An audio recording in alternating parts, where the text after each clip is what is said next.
Ces enfants ne le savent pas, mais leur vie est déjà programmée. Ceux-là seront témoins de Jéhovah. Déjà, ils sont persuadés détenir la vérité. Ils passeront leur vie à tenter de l'imposer aux autres, comme leurs parents. À tous ces enfants, on a volé l'avenir.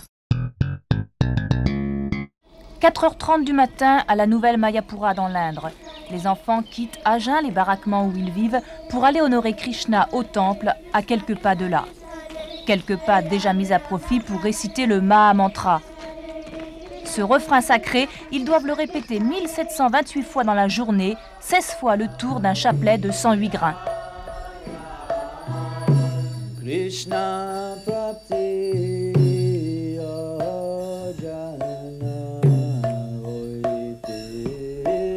Et pendant 4 heures, dans une salle du château aménagée en temple, ils vont avec les adultes chanter, danser et remuer de plus en plus vite, comme tous les matins.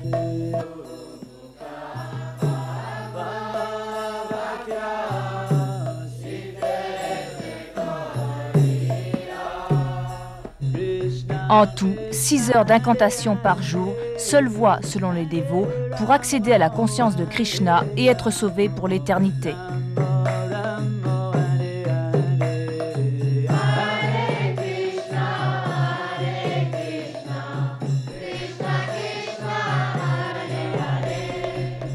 À 9h30, les cours commencent, car les dévots de Krishna ont leur école à l'intérieur de la communauté. Les programmes de l'éducation nationale ne sont que très partiellement respectés. 2 niveaux seulement existent, les 6-10 ans et les 10-15 ans. Poursuivi par les loups et les chacals, Samba, le fils glorifié de la dynastie Yadu, l'enfant de Krishna. L'ouvrage de référence, la Bhagavad Gita, leur Bible, qui narre les aventures de Krishna, ce petit joueur de flûte à la peau bleue. Certains enfants vivent là sans leurs parents. Ces gamins sont d'abord les enfants de Krishna. Je m'appelle Chukadev. Et ça veut dire? Perroquet. Perroquet. Et ton autre nom? Olivier. Et tu vis ici depuis longtemps? J'ai vécu, je suis née à Châteauroux, mais après je suis repartie, et je suis revenue. Et tes parents sont ici aussi? Non. Ah, ils ne vivent pas ici. Et que fais-tu dans tes journées ici? Comment tu passes tes journées? Je vais à l'école, je travaille, je joue, je fais du service pour Krishna, je vais voir les Murtis. Ça veut dire quoi, faire du service pour Krishna? Par exemple, balayer par terre. Et plus tard, quand tu seras plus grand, qu'est-ce que tu vas faire? Comme métier? Oui? Pujari. Ça veut dire quoi? Adorer Krishna. Mais tu crois qu'on peut faire que ça dans sa vie, comme métier? Non. Tu feras quoi en plus? C'est tout. Tu feras que ça? Et aussi j'irai en Sankirtan et en Harinam. Ça veut dire? Chanter dans la rue et vendre des livres. Je m'appelle Jayari. Et ça veut dire quoi? Victoire à Dieu.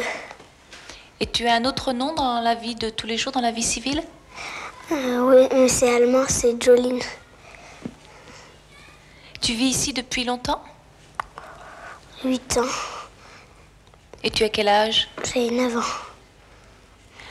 Et qu'est-ce que tu feras plus tard quand tu seras une grande fille? J'ai une dévote de Krishna.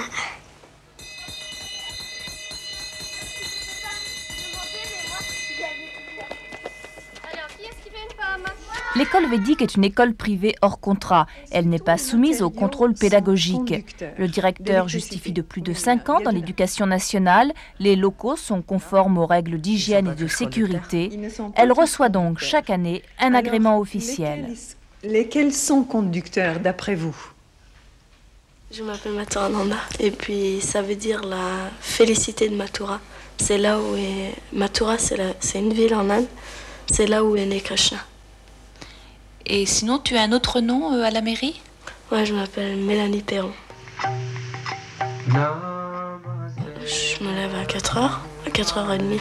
On commence au temps jusqu'à 8h30.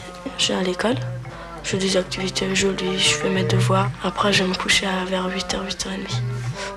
Est-ce qu'il t'est déjà arrivé de quitter la communauté pour aller visiter tes grands-parents, ta famille? Oui, souvent. Et alors, tu reviens avec plaisir ou tu aimerais rester là-bas?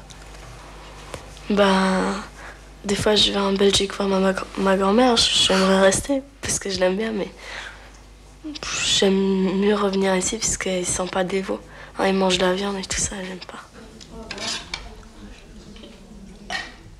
Comme les adultes, les enfants sont soumis à un régime lacto-végétarien strict, ni viande, ni poisson, ni œufs.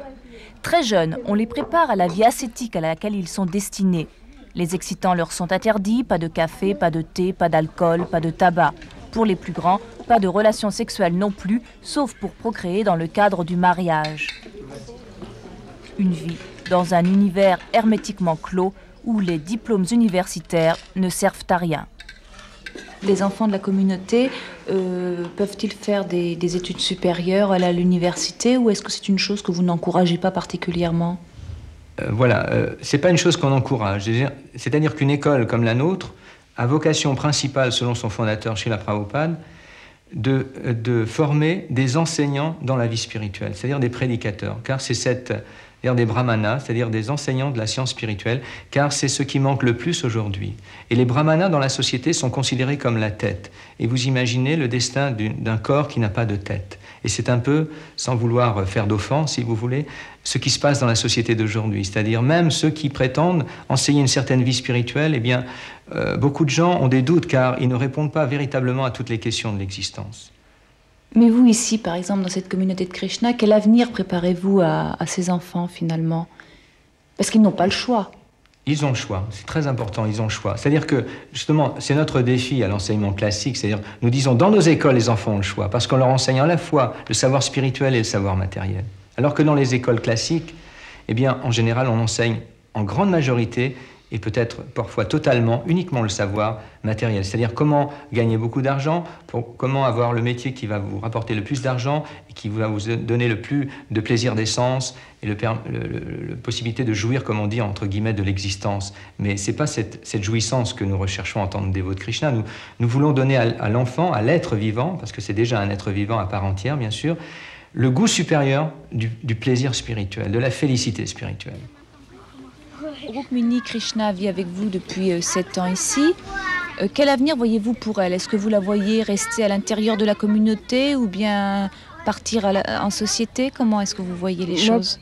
Pour l'instant, je la vois, elle a 13 ans et demi. Je la vois au moins vivre en communauté jusqu'à encore quelques années. Mais plus tard, elle pourra choisir d'elle-même, parce que quand elle pourra voler un peu de ses propres ailes, pour l'instant, elle est encore sous mon autorité, si je peux dire. Mais plus tard, elle choisira d'elle-même ce qu'elle veut faire. Et si elle ne souhaite pas devenir dévote de Krishna, vous serez déçue? On ne peut pas dire qu'elle ne va pas souhaiter devenir dévote de Krishna, parce que je pense que toute l'éducation qu'elle a actuellement, c'est un acquis de toute façon. Elle ne pourra pas revenir en arrière.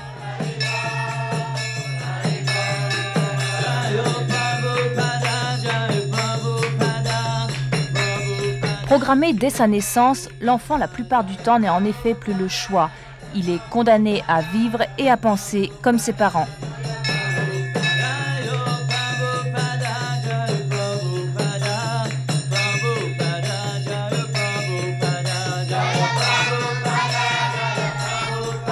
Le plus souvent, la famille proche, les grands-parents, se résigne pour ne pas couper définitivement les ponts avec leurs enfants et donc leurs petits-enfants. Pour leur inculquer cette formation védique, on commence par les culpabiliser et ça permet ensuite de programmer leur cerveau avec les données védiques. Vous voyez quand même votre petite fille de temps en temps. Vous êtes toujours inquiet en la voyant? Est-ce qu'elle est heureuse? Elle semble heureuse. C'est pour son avenir que j'ai des doutes.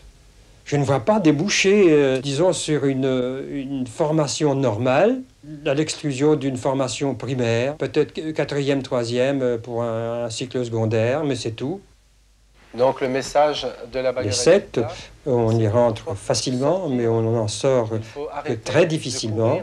Je compare une secte à une prison sans barreaux. Et chacun sait que ce sont les prisons les plus incarcérantes, c'est-à-dire prisons psychologiques. Atteindre le but suprême de la vie.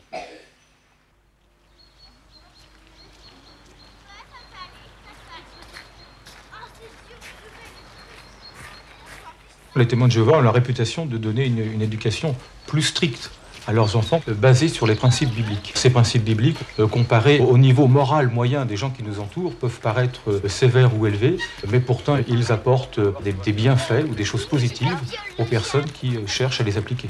Tous les systèmes actuels vont disparaître et vont être remplacés par ce que la Bible appelle, et ce que Jésus enseignait, à savoir le royaume de Dieu, c'est-à-dire donc un gouvernement qui serait dirigé directement par Dieu et qui permettra aux humains qui l'ont souhaité, qui le veulent, eh bien, de pouvoir retrouver les conditions parfaites qui prévalaient au départ, à savoir, entre autres choses, la vie éternelle sur une terre qui serait redevenue un paradis. Les parents jéhovistes éduquent leurs enfants dans cette psychose de la fin du monde. Et dans un principe de base, seuls survivront à l'Apocalypse les témoins de Jéhovah.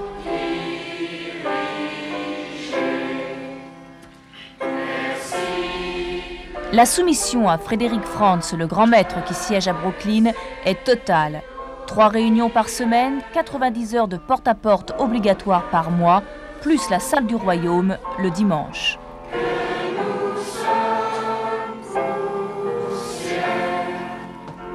Et toutes les familles vivent dans la menace d'une exclusion qui leur fermerait à jamais les portes de ce paradis. Papa, je voulais te poser une question. Je voulais te demander comment résister à l'influence de mes camarades. Parce qu'aujourd'hui à l'école, j'ai plusieurs camarades qui fumaient et ils m'en ont proposé, donc j'ai refusé. Et ils m'ont traité de tous les noms, de bêtes, filles. Oui, effectivement. Et je voulais savoir comment réagir. Oui, ben écoute, déjà, moi je voudrais tu fais très bien de m'en parler. Et puis je voudrais déjà te féliciter pour l'attitude que tu as prise envers eux. Tu as bien fait de refuser. Et pourquoi tu as refusé finalement? Tu aurais pu accepter, tu aurais pu essayer. Qu'est-ce qui t'a... Les principes bibliques surtout. Oui. Parce que quand je pense que Dieu nous a donné un corps, c'est pas pour souiller avec des drogues. Très bien, tout à fait. Et si tu veux, bien, on va peut-être prendre la Bible et on va regarder un passage qui va nous aider à raisonner. Pour ces mini-témoins de Jéhovah, interdit le sport, les clubs scolaires et l'esprit de compétition. Interdit les jeux, les fêtes, ni Noël, ni Pâques, ni fête des mères, ni anniversaire. Les témoins de Jéhovah ne votent pas, ne fréquentent pas les autres.